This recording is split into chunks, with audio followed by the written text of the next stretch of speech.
What's good, everybody? Welcome in to the Early Edge and our weekly, every single Friday at 4 p.m. Eastern props extravaganza. On this show, we don't care about money lines.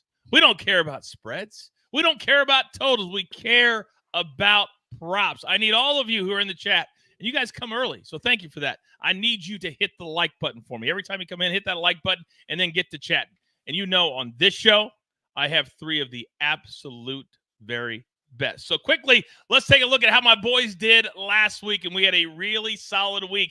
EC and Dave each won 4. Proppy solid between here and SportsLine. Oh, the man's a savage. Had a great week, too, including a 30-1 hit on Bijan Robinson to lead the league in rushing for week 2. We hit that as well. So with all that being said, let's bring in the stars of the show. You know them. You love them. Proppy is here. Uncle Dave is here. But the 15 seconds, it shocks me too. But the man went 4-1. EC, floor is yours. Doing this in 7.5 seconds, Coach, because I'm giving some to Dave. Anthony Richardson, I needed 3.5 more yards from you. I respect you self-reporting a concussion. You couldn't have gotten 4 more yards, though? Dave. So I lost one of my props last week by 1.5 yards. Deshaun Watson had a long run called back by a penalty. Otherwise, I would hit, but I also won a prop by 1.5 yards. Thank you for every last yard, Michael Pittman. Mwah. Big props, sir. Deshaun Watson, by the way, is dead to me. You don't know that somebody's coming behind, swiping the ball, and you're fumbling, scoop and score, and I lose the Browns on that? Deshaun Watson, dead to. Stop it, EC. Just stop it. I know you had. Hey, it prevented me from owing you $200, so thank God for that. That's very, very true. All right, gentlemen, we've got a lot to get to. Now, for those of you that are new to this show this year, we've changed things up just a little bit. We don't go through it game by game by game. We go through it by the prop. And the one category, Uncle Dave, that we rarely get to, that's exactly where we're going to start today. Special teams. What did you find, big boy? Start us off. Once in a while, I get something very special when it comes to special teams, and it's a kicker prop, baby. If we had sound effects, they'd be going off right now. I'm taking Dustin Hopkins to nail over 1.5 field goals at -109. The Titans have seen 3 or more field goal attempts against them in each of their first 2 weeks. Let me actually back up. Does everybody know that Dustin Hopkins is on the Browns now? Coach, are you okay with a Browns player? I know Deshaun's dead to you. I don't know about it. Not the rest of the team. I'm good with everybody else. We're good with Dustin Hopkins. All right. All right. Excellent. So Titans, who they're playing, 3 or more field goals attempted against them each of the first 2 weeks of the season.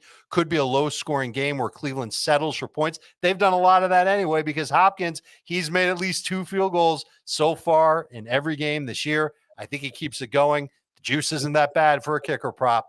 Over 1.5 field goals for Dustin Big Hopkins. They're not going to cover, though, by the way. I love the Titans against the Browns this week. Do you like them too? Yes, very much. All right. I love that first play. Coming off a 4-2 week, my man Dave is laser focused, but so is Proppy. Because as I look at the first name on my sheet, Proppy, maybe you could kind of reaffirm what I just said at the top of the show. What did we hit with Bijan Robinson last week? I can't remember. Yeah, Coach, we hit a beautiful long shot, 30-1 odds for Bijan to lead Sunday in rushing yards. Did it by just 1 yard over 2 players as well. So unbelievably thin margin of victory. Obviously, we'll take it to the bank. So you got to love that. So we're going to start with a Bijan Robinson prop. We're going to go over 67.5 rushing yards. Love this spot for Bijan. Now he has a 69% snap share on the season. It was a little bit worrisome week 1 when Tyler Algier out-carried Bijan, but yeah, he's certainly seems to have retaken his place as the workhorse of this Atlanta backfield. 69% isn't necessarily 100%, but by modern NFL usage, it's a very good number. Obviously, it was enough for Bijan to get 19 carries, go close to 125 yards versus Green Bay. Now he's playing against the Detroit Lions on a fast track in a dome. I think this game has a ton of shootout potential. So I love this spot for Bijan. We're going to see 2 top 10 rookies battling it out with Jahmyr Gibbs on the other side. Bijan, obviously, with the Falcons. A lot of pride there as well. So I think there'll be some extra motivation. Not that Bijan needs it, but I expect Bijan to have 15 to 17 carries and what should be an up-tempo, high-scoring game. Love Bijan this week. It was absolutely phenomenal last week. I think he's in line for just a monster season. And then another prop. Sorry about that, Coach. I forgot I'm giving out 2 here. Yeah, we're gonna fade Bucks running back Rachaad White under 48.5 rushing yards. This guy has been so dreadfully inefficient this season. 0 push from the offensive line as well. Worst run blocking line in football, according to PFF. Per NFL Next Gen Stats, he's rushed for 45 fewer yards than expected. No running back in the NFL has been worse than that. Now he's facing an Eagles front that has been absolutely dominant. 3rd in EPA allowed per rush. A lot of the other rushing metrics, they rank in the top 5. 2nd in run defense grade. 1st in run stop win rate. They have a pair of defensive tackles in Jalen Carter and Jordan Davis, 2 former Georgia Bulldogs who were teammates, who are absolutely elite. Both of them have over a 90 grade on PFF through the first 2 weeks of the season. These guys are interior game wreckers. This Eagles front 7, particularly this run defense, is as good as it gets. Rachaad White has been completely ineffective. They're going to shut him down. Love fading him under 48.5 yards. Now, many of you out there know that Proppy moves the lines. We know that. What would you play Bijan Robinson up to, Proppy? 72, 73.5. Which I guarantee you by Sunday, it'll be there. So play it today. That's why we do this show on Fridays. All right, now we got a lot more to get to. A ton of receiving props. Why? Because teams are opening it up. Look what happened last night. Brock Purdy went way over his yardage total. George Kittle went way over his receiving total. We got to feed into that. We got to buy into that, but not before. I tell you this. You want to get ready for the weekend? You want to get ready for the night in sports? How about 6 p.m.? SportsLine. Guess who's hosting? You're welcome, America. And where's it at? Snake. We need the sports news anywhere. We've got breaking news to bring you. Then get your sports anytime you want them. Big trade news overnight to discuss. Because we know you need sports all the time. A lot of movement in the rankings this week. A legend adds to their legacy. We're bringing you that breaking news right here on HQ. CBS Sports HQ, anywhere, anytime, all the time. Anywhere, anytime, all the time. EC, they actually called me today. Asked, how can EC host? Can he host? What do you I'm not there yet. No, hey, I'm on. Listen, Coach, any day, anytime, all the time. Whatever it is, I'm in. Wait, he's trying to take your job? I'm confused. Hey, really? Really? I'm just looking out for other spots when I can't work. You know what I mean, Dave? I mean, yeah. All right. I appeared, Coach, on the only episode in Early Edge history that EC did, in fact, host, and it was an absolute pleasure. Thank you, Prop. He did a pretty good job. He actually did. I forgot. I can't even remember who was on that show, but I know it was Proppy. May 18th, Coach. May 18th. I remember the date. It's tattooed on his arm. Not that you remember or anything.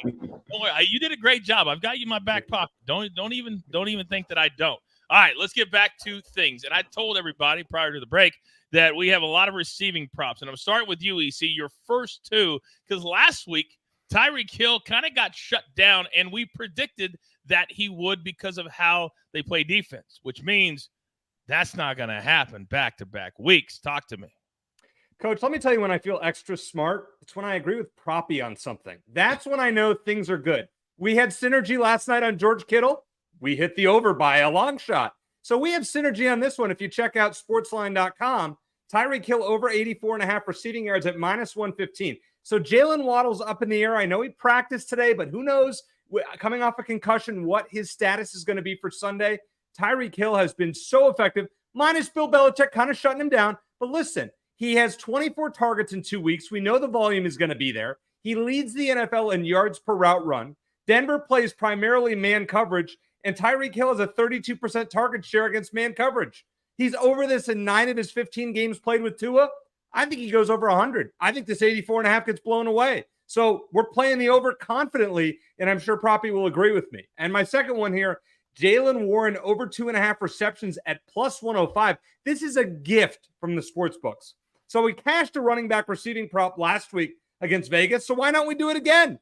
Warren has 6 targets in each game. He had 5 catches for 12 yards and then 4 for 66.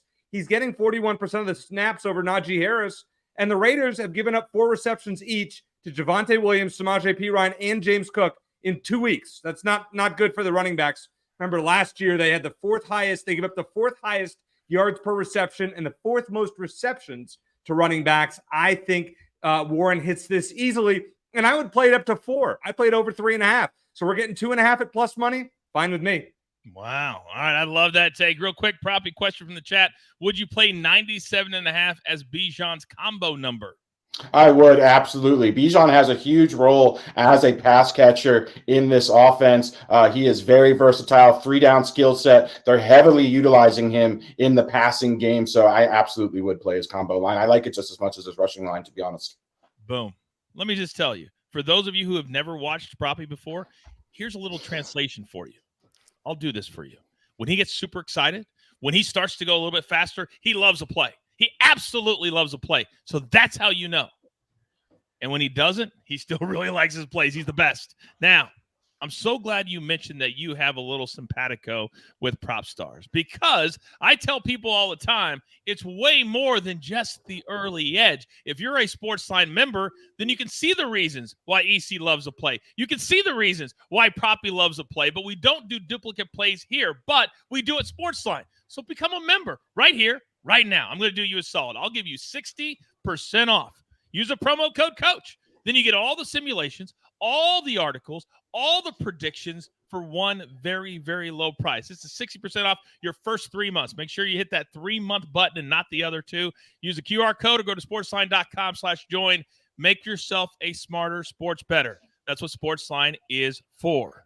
Now, Dave, I'm coming to you because I see 3 names that are really good names in the NFL, but they're all kind of at different parts of their careers. I like it. Floor is yours. We got one guy at the beginning, one guy at the middle, and one guy at the end. And speaking of SportsLine, I was so excited about a player prop coach. I posted it on SportsLine today. It's already been up there for an hour. And here it is. It's Adam Thielen, over 3.5 catches at plus 129. I sat here last week and I couldn't understand what the odds makers were doing with DJ Moore's receiving prop. He was over that in early third quarter. Thielen might be over 4 catches by the end of the first half. He had 4 catches in the first quarter last week. Clearly, the Panthers had him part of their game plan. And he lined up in the slot 70% of the time. That's not a surprise. He's taking on the Seahawks. Slot receivers against the Seahawks, you know how they've done this year? They've done pretty well. The Seahawks rank bottom 10 in slot targets seen per game, meaning slot receivers get targeted. The catch rate allowed, almost 80%. 1 pass defense on 19 targets through 2 games. 19 targets to slot receivers in 2 games. Now, to be fair, they saw Amon-Ra St. Brown. They saw the Rams guys, including future Hall of Famer Puka Nacua. Everybody's going crazy about him in fantasy. By the way, he's a start. But Thielen isn't trash yet, at least not when it comes to earning targets. He should be able to get catches, and he doesn't have Bryce Young at quarterback anymore. It's Andy Dalton.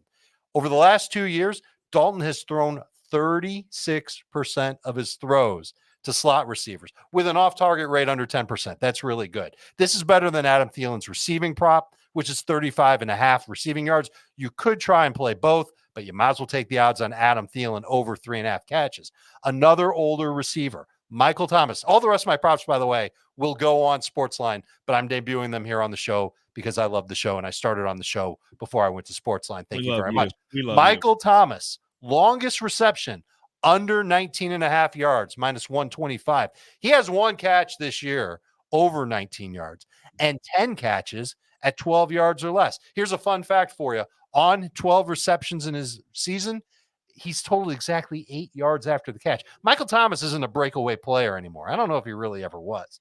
He's got great hands. He can run great routes, but he's keeping everything short. He's run 72 routes this season. 20 of them have gone 11 or more yards. 6 of them, only 6 of the 72 routes have gone 15 or more yards downfield, and 0 have gone 20 yards downfield. He's a short area target for Derek Carr.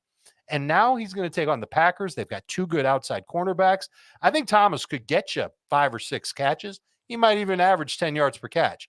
But getting 20 yards on one catch, 20 yards or more, ain't happening. Michael Thomas, under 19.5 yards on his longest reception.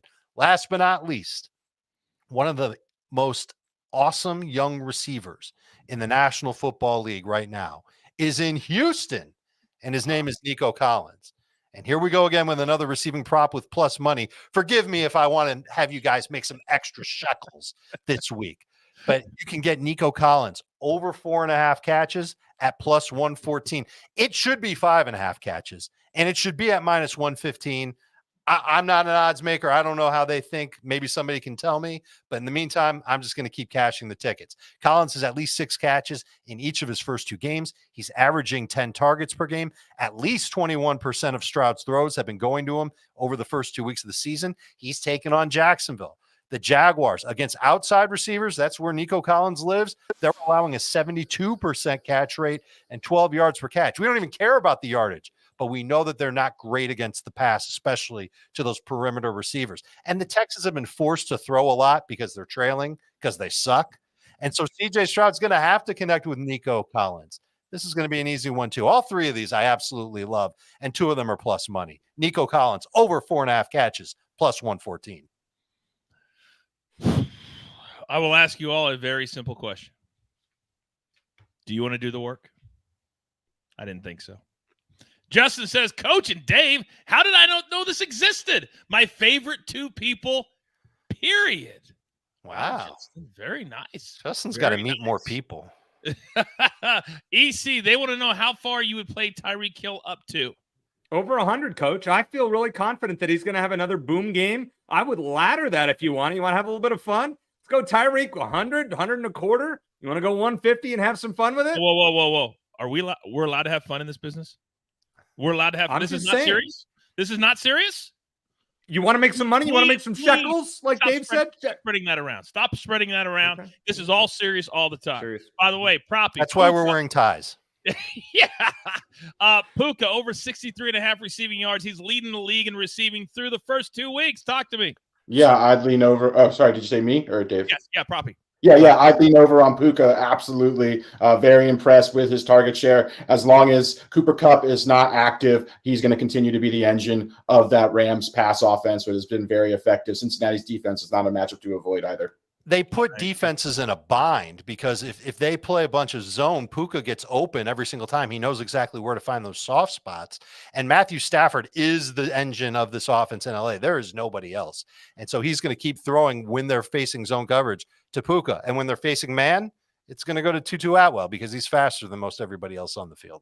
And Puka may be a rookie. Sorry, Coach. Puka may be a rookie, but he has incredibly developed game, very polished, very, very smart, excellent route runner. Very impressed with Puka. I'm not sure he can beat man coverage yet, but he'll get there eventually. If Cooper can come back healthy, and Tutu had 119 yards week 1, as did Puka, they both had the same in week 1. That could be a dynamic offense if all 3 could be, healthy at the same time. So we'll see. Boys, thank you for that added content. So I've seen EC's first 2. I've seen Dave's 3. Now I got to come to Proppy because there's one player on here that has established himself as one of the premier receivers in the entire league. Then there's another one you like that even though he's a rookie, my goodness, is he a beast already? Who am I talking about? Yeah, Coach. First up, I'm glad you mentioned him that way. CeeDee Lamb, I really believe that CeeDee Lamb is about to enter the next tier of absolutely elite alpha wide receiver ones. I'm talking Tyreek Hill. I'm talking Justin Jefferson. I have been so impressed with CeeDee Lamb. We really don't know a lot about this Cowboys offense, exactly what they want to do. They just beat down the city of New York 70-10 over the last 2 weeks. Now they're playing the Arizona Cardinals, who are 0-2, a little bit better than we thought maybe, but yeah, Dak Prescott has been quietly excellent. He is 3rd in EPA per dropback, QB10 in success rate. So he's been very good. CeeDee has been the engine of this Dallas pass offense. 26% first read per target, 3.61 yards per route run. That is second to only Tyreek Hill. 12.9 yards per target as well. I would blindfolded play CeeDee Lamb at this stage under 74.5 yards, or if his receiving line is under 75 yards versus any opponent. This is a good matchup on paper against a Cardinals defense that is a pass funnel as well. So I absolutely love CeeDee Lamb in this matchup. Even when those games were both out of hand pretty much after the first half, CeeDee easily eclipsed those. So when there's a competitive game script or a competitive game environment, he is going to fly over this number. So I think these two past performances were closer to CeeDee's floor than his ceiling, and he had two monster performances. So absolutely love CeeDee Lamb. Then we're going to go look at Jordan Addison, the very impressive rookie on the Vikings, over 51.5 receiving yards. This is just a dream matchup against the Chargers. 30th in coverage grade, 32nd in EPA allowed per dropback. This has the highest total of the week. This game is going to be a significant shootout. Jordan Addison's profile is also very, very exciting. He is getting a lot of targets, and those targets are very valuable targets because they're coming down the field. Usually those two don't often match up when you have a deep threat who's receiving a lot of volume, but Jordan Addison is that guy. Now he's facing probably the best defense in the NFL as far as allowing big plays. He also greatly benefits from the amount of attention that Justin Jefferson commands on the other side of the field. Jordan Addison is going to have multiple big plays in this game. Love his over on his longest reception prop as well. Also like potentially looking at his alt lines over 100 yards. I think Addison's going to go bonkers in this matchup. Listen to what prop you just said. You got to look at the defense, not just what the guy does. The defense they're playing against. Quick chat question, Proppy. I'm curious, Proppy's opinion on Justin Jefferson's receiving yards. 102.5 minus 115. Seems a bit high, in my opinion, but I'm not the expert. Proppy. It's high. You rarely see guys in the triple digits. The only guy I can honestly remember is Cooper Kupp when he had that historic record-breaking season. But yeah, I don't think you can comfortably fade Justin Jefferson. It's too rich at triple digits for me to play the over. For me, it's personally a stay away. All right. Now, if I'm going to reprimand the chat, then I've got to reprimand my crew whenever they step out of line. And Proppy, you just did that. You probably didn't even know. We're not ever going to expose how the other guys do their picks. And when you say that you would blindfold yourself to make a pick, why would you say how EC does his picks? We never talk about it. We never talk about it. Why would you do that? That's like giving up the secret recipe to the sauce or something, Coach. Yeah, exactly. Come on, EC. Now, I'm coming back to you, EC, as fate would have it. Now, there's one of the two names I'm staring at that is going to be, I think, highly motivated to play for another member of his family this weekend. And I really believe that's going to be a motivating factor for Stephon Diggs. Do you? Yeah, I do, Coach. I'm going to play his over 69.5 receiving yards at minus 115. Obviously, his brother was lost for the season yesterday in Cowboys practice. So, Stephon's going to be out there trying to prove something. I know there are weather concerns, and we're going to touch more on those later in the show, but I think they will be out of Washington, D.C. by that point, or the surrounding area for the most part. And I'm rolling with Diggs over it confidently. And by the way, Josh Allen, of all the weather that he plays in, Buffalo, which is miserable. He went to school in Wyoming, which is generally in the winter miserable. I mean, if anybody's a good bad weather quarterback, it's probably Josh Allen. So that's why I'm confident in this Diggs number, which seems low to me. So he has 20 targets already and 17 catches. The volume is there. He led Buffalo with 35 deep targets last year. And he has the sixth highest first read share among wide receivers. Basically, when Josh Allen takes a snap, he's looking right for Stephon Diggs right away. That target share is a little under 26%, which is great. I think he goes 7 catches, 80 yards at minimum. I think this line is at least 10 yards too low, so I'm playing the over here confidently. And then, because I was throwing darts at the dartboard and this one came up, and actually Proppy agrees with me on this one too, so I guess a lucky pick on my part. Samaje Perine over 16.5 receiving yards at minus 120. This is another gift from the betting, from the books. Thank you, books, for such a wrong line as far as I'm concerned. So listen, Perine outsnapped Javonte Williams last week, 33-30, but they only gave him 4 touches. They're paying this guy almost $4 million a year to get 4 touches? Absolutely not. But among those 4 touches, 3 of them were catches for 20 yards. in week 1. 4 catches for 37 yards. By the way, Miami has already given up 4 catches to Austin Eckler and 3 to Ramondre Stevenson last week. I love this over 16.5 receiving yards. I think I play it up to 25, maybe even 30. So we're rolling with Pete Ryan over receiving yards. Well, Taylor in the chat is asking the question all of us are thinking. EC is a weather capper now? Apparently you are. It's all going to move out of the system. It's all going to move out of the metro area long before 7 o'clock or whenever this game starts. And by the way, is Bitsy a family member of yours, EC? Wow. You've got one fan. One fan. Thank you. They're very, very, very, very vocal. Now, speaking of vocal, Proppy, I'm coming back to you, but not before I ask Dave this question. Do I play Addison or do I play George Pickens this week? For fantasy, I would go with Addison. I know everybody's excited about Pickens and what he did last week, myself included. I drafted him in a ton of leagues, but there were things on the film that I did not like about Pickens. And there's things on the film that I think actually helped Las Vegas cover the number 1 receiver. So I'll just stop myself there. Won't go crazy with the answer. I'd roll with Addison in that high scoring game against the Chargers. Good problem to have, though, picking between those two, in my opinion. Boy, if they got both of those on their team, what a great draft you had. And by the way, Dave, you're the greatest fantasy player in America. You can talk as long as you want, but I appreciate you thinking about the time of the show. Sure. Now, Robbie, I'm coming back to you because last week we saw 2 guys, and it seems so long ago because I think it was Thursday. Saw 2 guys barking at each other. One of them was a stud. And usually when that happens, the head coach says, maybe we should get him the ball in our next game. Do you feel the same way?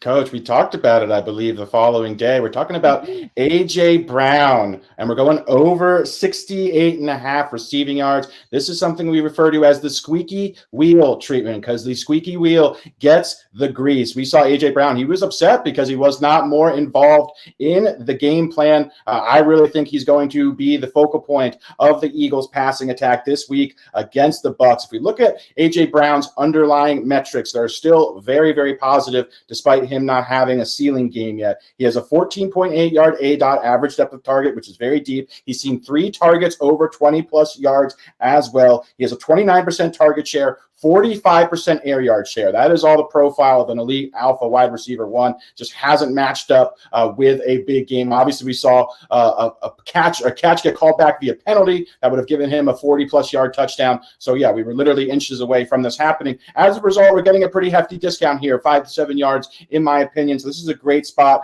to attack a Bucs defense that's banged up as well. And another thing this Bucs defense does, it does not get quick pressure. And the reason that is vital is because that allows time for A.J. Brown to get open deep down the field, allows Jalen Hurts with enough time to connect with him as well. So this Bucs team this season has one of the lowest quick pressure rates in the NFL, makes you very vulnerable to explosive downfield passing. So I think A.J. Brown is in line for a big game, triple digits. I like his alt lines here as well. And real quick, Coach, just want to point out, I got to tip my hat to my guy EC, not just because we're on overlapping on a couple of plays. I've just been very impressed with EC's process and a lot of the stats and facts and analysis that he's providing to support those picks.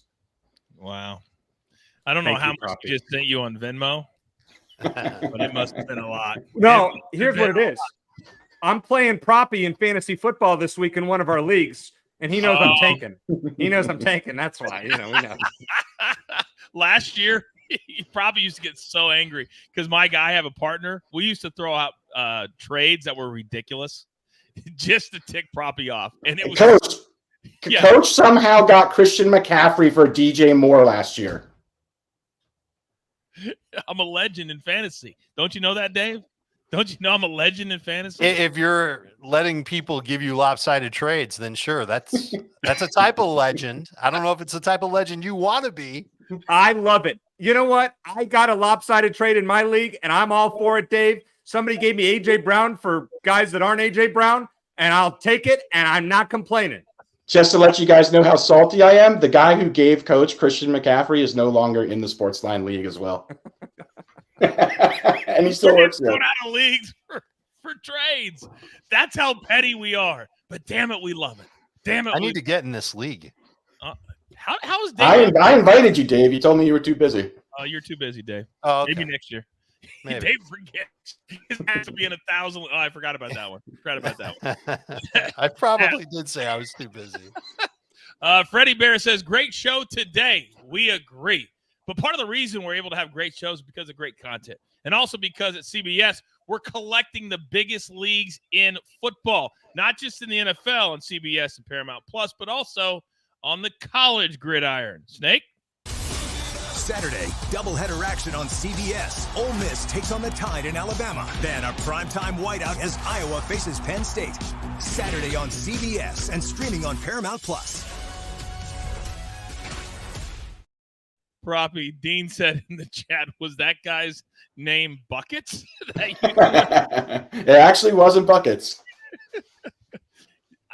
You know the crazy thing, Buckets would probably win the league. He's in the league this year, Coach, and I'm humiliated that we're playing each other this week, and he's projected to score more points than me, and it's like my all-time fantasy low moment. Oh my God. Yeah, because those projections mean so much. Well, still, it doesn't feel good. It doesn't feel good when Buckets literally doesn't even know the names of the teams. Exactly. That's why he's embarrassed. Buckets picked Giants on the money line last night, to give you an idea. Just to give you an idea. What? Yeah. He did. All right. Now, the one thing we haven't done yet is passing props. And the only reason, Dave, that I'm going to allow one of these plays to happen is because I believe that you think the game script for the Bears and the Chiefs will be Chiefs up by a lot and then just hold on to the ball. Am I right? Yeah, that's exactly it. Patrick Mahomes under 34.5 pass attempts, plus 105. Another prop where you've got the odds in your favor, so take advantage of it. Does he have to throw 35 times against Chicago, Coach? You know the answer to this question. It's no. He needed to do it in week 1. He was losing against Detroit. His receivers were dropping passes, and he needed to do it in week 2 as well. Although in that game against Jacksonville, I think they could have run the ball a little bit more. They chose not to.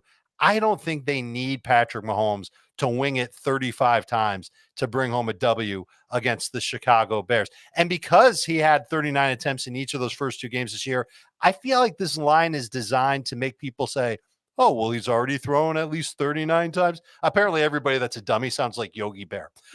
He's thrown at least 39 times in each of his first 2 games. He's going to go over again. Let's take the over. It's a sucker bet. I think taking the over on this is a sucker bet. So let's take the under. He was under this 7 times last year. Kansas City was 6-1 in those games with 3 blowouts and 2 playoff wins, including the Super Bowl.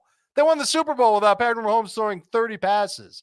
Then he might have the exact same thing here. You're going to start him in fantasy. He's going to be awesome, but he's not going to throw the ball a ton. And by the way, the first 2 quarterbacks to play Chicago, they didn't throw the ball a ton either. We're taking the under on Patrick Mahomes, and we're taking the under on Geno Smith. You going to let this one go through, Coach, or do we not care about Geno Smith in the Seahawks? No, I'll let this one go through too. Yeah. Okay. Yeah. Listen, it's the exact same logic. I think the Seahawks will be able to run the ball against Carolina. Geno won't have to throw that much. He was actually under this in week 1. It was a loss. Over it last week against Detroit. It was a shootout that went into OT. Is this game going to be a shootout? Geno Smith versus Andy Dalton. People are going to watch this game. I don't think it's going to be a shootout. I think Geno will be fine. 14 games last year when he was 30-plus on pass attempts, not 33, 30-plus. Seahawks were 6-8. That includes the playoffs. 4 games last year with 29 or fewer attempts, 3-1. So I think that this is simply an opportunity for Seattle to win without putting too much on Geno's plate. So I'm going to take the under on both of these quarterbacks. First Mahomes, and then Geno Smith, under 32.5 pass attempts at minus 108. Wait a second. Proppy, did he just say an opportunity? Or should he have said a opportunity, Dave? Come on. Come on, Dave. Come on. It's a opportunity. Oh, now, by the way, the Seahawks are one of my locks of the week minus the 6. Yes. They're going to blow out the Panthers. You probably like that Seahawks-Titans parlay. I love that. The EC's ears just perked up when you said that last word. Yeah. Yes. But we're not supposed to talk about that on this show. So I've just made 2 mistakes in the last 60 seconds. I'll see myself out. Let me say this, by the way. I was scrolling through Google today, and I typed in a game just right prediction. The first thing, honest to God, that pops up is a picture of Coach, and it says parlay. I am not kidding. You could try it. You are something. You are something. That was actually pretty funny. It's true. I will say this. You guys know I'm big on TikTok. And so far, my first 2 locks of the week on TikTok have gone 2-0. What was the team? The Ravens. Why? Because Lamar Jackson is happy. And when Lamar Jackson is happy, he performs well. And when he performs well, he does what, EC? Coach, first of all, let me say this. I went to the Harvard of the Southwest, the University of Arizona. You can see the helmet behind me here, right? Of all the things that I studied there, one of them was not meteorology. But we're going to try that here in this particular pick. We know that there's a tropical cyclone of sorts that is heading for the East Coast, fortunately far, far from where I am right now in Arizona. But I'm still rolling with Lamar Jackson over 1.5 passing touchdowns at plus 115 because the matchup is so good. Indy's secondary stinks. They've given up 2 touchdown passes each to Trevor Lawrence and CJ Stroud. They've allowed the 5th highest pass yards per attempt and 7th highest passer rating. Todd Monken, the new offensive coordinator for the Ravens, he's promised this is going to become a passing team. It's time to start this week. And I don't care if there's a little rain, maybe a little bit of rain. We're not going to have that much, maybe a little wind. If there's lightning, they stop the game. So you know what? A little rain, that's not going to stop me from going over 1.5 touchdowns here. Jackson completing nearly 75% of his passes this year. No Odell Beckham this week. Look for Mark Andrews to get one, Zay Flowers to get one. We hit our over at plus money. Joe said it best. Did EC even answer Coach's question? No, he did not. Dave, I know you have your thoughts on this. Would you like to add anything, sir? On the weather that's happening, listen, there's 3 games that look like could be significantly impacted by weather. Usually wind is what matters the most. So that could impact kicking, could impact deep passing, especially from weaker armed quarterbacks. That would not be Josh Allen, by the way. And as far as rain goes, the only time I've really ever seen rain impact a game is when it's been like torrential downpour where you can't see 5 feet in front of you, like that much rain. And as long as we don't see that, you shouldn't even sweat it. I think fantasy managers and bettors alike should just wait until the forecast an hour before kickoff, make a call by then. There you go. Boom. Hashtag educate and entertain. Hashtag knowledge is power. Now, we're going to go around the world or around our best bets in 2 minutes or less. Grab your paper. Grab your pencil. Here is the recap. I let my guys do it. 1 single solitary sentence to describe their play. Proppy, start us up. Coach, yeah, we're going A.J. Brown over 68.5 receiving yards, squeaky wheel treatment. Bijan Robinson over 67.5 rushing yards, fast track in a dome against a bad defense, very banged up as well. CeeDee Lamb over 70.5 receiving yards, alpha wide receiver 1 in a Mike McCarthy offense that is usually built around wide receiver 1s. Rashad White under 48.5 rushing yards, been the most inefficient running back in the NFL, now playing arguably the league's best run defense. And Jordan Addison over 51.5 receiving yards, coming against the Chargers, who have given up more explosive plays downfield than any other defense in the NFL. Awesome. EC, go. We aren't afraid of any tropical cyclones. Therefore, Lamar Jackson over 1.5 passing touchdowns at plus 115. The Raiders are terrible about giving up receptions to running backs. So Jaylen Warren over 2.5 receptions at plus 105. Proppy and I agree. Samaje Perine over 16.5 receiving yards. I'd play it up to 25 at minus 120. Stephon Diggs, going to play for his brother this week. Over 69.5 receiving yards at minus 115.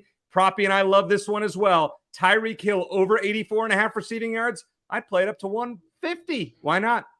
The Dolphins roll this week. They are my lock of the week for week number 3. Dave, talk to me. The only 3 must starts on my list in fantasy are Mahomes, Geno, and Nico Collins from the props, but I'm taking all 6 of these, including the kicker prop, over 1.5 field goals for Dustin Hopkins. And how about that prop being the second juiciest of the 6 that I'm listing? Christmas is coming early, Hanukkah for those who celebrate. And for all you atheists out there, just another regular day of the week where you want to give gifts to your pals. Be my guest. Go ahead and do it. And by the way, can I give myself a pat on the back? 3 unders. Never done that before. 3 unders that'll come in and cash and hook you up in week number 3. I don't think I've ever played 3 unders before, but going to this week, I guarantee you that. I tail everybody. Now, you guys know we like to end this particular show asking my guys, which of the other guys' pick do they love the most? So, Proppy, let's start with you. So I feel like it would be cheating if I took the 2 picks that EC and I overlap on, which would be Samaje Perine and Tyreek Hill. So I'm going to exclude those because we're both on those, obviously. But I will go with Dave's prop of Michael Thomas under 19.5 yards, longest reception. I thought he broke it down wonderfully, and I agree with it wholeheartedly. Love that play. Love that play. Uncle Dave, what about you? Got to play it back to Proppy because he's got the Perine prop of over 16.5 receiving yards. It's not that much for him to do. I believe he's done it already in each of the first 2 games of the season. I think he might be the better running back in Denver. Did I just say that out loud? Ooh. Yeah, kind of sort of feel that way at this point. Not that it's going to end up happening where he's dominating snaps, but he's a good role player who should be able to catch 3 passes and turn it into about 22 to 25 yards. Fair enough. EC, I'm just saying that you went 4-1 last week, and neither one of these 2 guys. Well, Dave, that was actually EC's Perine pick, in all fairness. Was it? I thought Yes. it was yours. I'm sorry. We're on it together. We're both so on it. that's- We're both that's on fair. it. Yeah, we're both on it together. Then I like both of your picks. Let's all hug. Kumbaya freaking ya. All right, EC, which one do you like? You know what, Coach? As I was throwing darts against the dartboard, I almost landed on Bijan Robinson. I think that's a great play by Proppy. I would play that up to I think the combo yards over 100. This guy has boom potential every time he touches the ball. The highlights are ridiculous. Love that Bijan prop. You will not find a better prop show anywhere. In addition to this show, we have our Tuesday mega preview, also at 4 p.m. Eastern time. We break down every single game with the Maestro and the Stoic one, RJ White. Then on Sunday, we have 2 big shows at noon and at 7:30 that are all things NFL. We have more props there as well. Turn on your notifications. What are you doing? Let's go. Also, a big time thank you to our partners. All of our odds today powered by our good friends, the king of all sports books, BetMGM. It's all the damage we can do. A reminder, I'll be hosting, for those of you watching live, SportsLine on CBS Sports HQ in a little bit more than an hour from now at 6 p.m. Eastern time, getting you set for the night in baseball and also in college football. Somebody in the chat says, Coach, you got any college football picks for tonight? How about this for a little bonus? Wisconsin lay the points. NC State lay the points. San Diego State take the points. Air Force lay the points. There you go, 4 picks in 7 seconds. So with all that being said, there's only one thing left to do. And I believe you all know what that is. You've got your marching orders. Let's take all of these prop tickets straight to the pay window. My attacker, Lobo, Proppy, Uncle Dave, my man EC, and the Snake always behind the scenes doing the work, making the show look like $1 million. I am simply the coach, trying to keep this train on said track. We grind for you so we can win with you is truly what we're all about every single day right here on the Early Edge. Good luck.